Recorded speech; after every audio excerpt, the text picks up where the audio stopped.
जय श्री राधे। जय श्री कृष्ण। राम राम भैया। हम समस्त अपने सनातनियों को सर्वप्रथम सहृदय प्रणाम करते हैं। देखिए,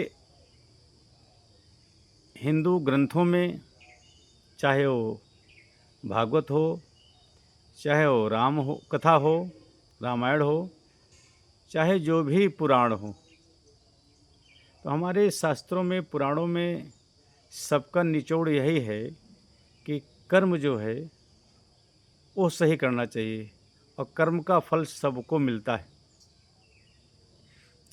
तो हम कर्म मन के द्वारा भगवान के चरणों में, मन के द्वारा भगवान के चरणों में हम यदि अपने किसी भी कार्य को समर्पित करके करते हैं तो वही सत्कर्म होता है।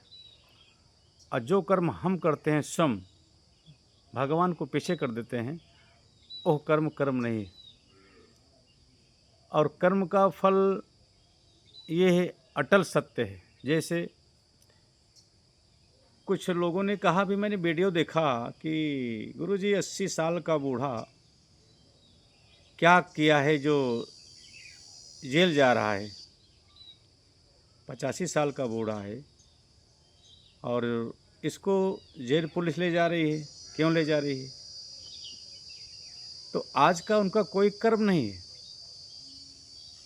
उनका पिछला कर्म है। जब शरीर में ताकत थी, खून था और तब जागने की ज़रूरत थी, तब वो नहीं जगे।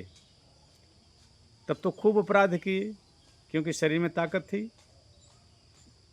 आज उसी कर्म की सज़ा उन्हें मिल रही है, कर्म का फल मिल रहा है, तो उन्हें लग रहा है कि मेरे साथ जास्ती हो रही है। इसलिए श्री कृष्ण कहते हैं गीता में कि अपने कर्म को संभालो। कर्म जैसा आप करेंगे वैसे आपको हम फल देंगे। आज नहीं तो कल फल निश्चित रूप से वापस आपको मिलेगा। आपके कर्म का जो फल है वो आपको निश्चित रूप से देंगे। एक कटु सत्य है, मैं क्या करूँगा, कर्म आपका है तो आपके कर्म से ही फल प्राप्त है, तो फल मैं रख करके क्या करूँगा। जैसे आपने परीक्षा दिया, आप फेल हो गए, पास हो गए, तो आपके फेल पास की मार्कशीट रख करके विद्यालय क्या करेगा? तो विद्यालय के लोग आपको नोटिस देंगे कि आके आप अपनी मार्कशीट ले जाइए। आपके कर्म की सर्टिफिकेट है, उसको मैं क्या करूँगा।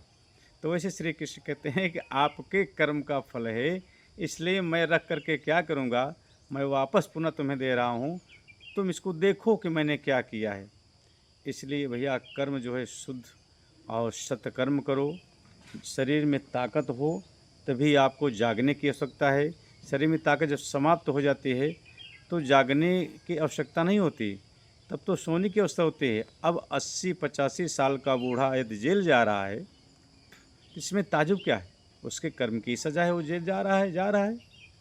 ठीक उसी प्रकार से देखने के बाद मुझे ज्ञान होना चाहिए कि जब हमारे पास ताकत हो, परिवार हो, पैसा हो, तब मुझे ताकत का उपयोग नहीं करना चाहिए। सबसे प्रेम करना चाहिए। अनावश्यक जो है हमें किसी को पीड़ा नहीं देना चाहिए। और यही सब अगर आदमी बचा लेता है तो समझ लीजिए कि उसकी जो है उसका जीवन बड़ा ही सुखपूर्ण बीतता है। जय श्री राधे। जय श्री राधे। जय श्री कृष्ण।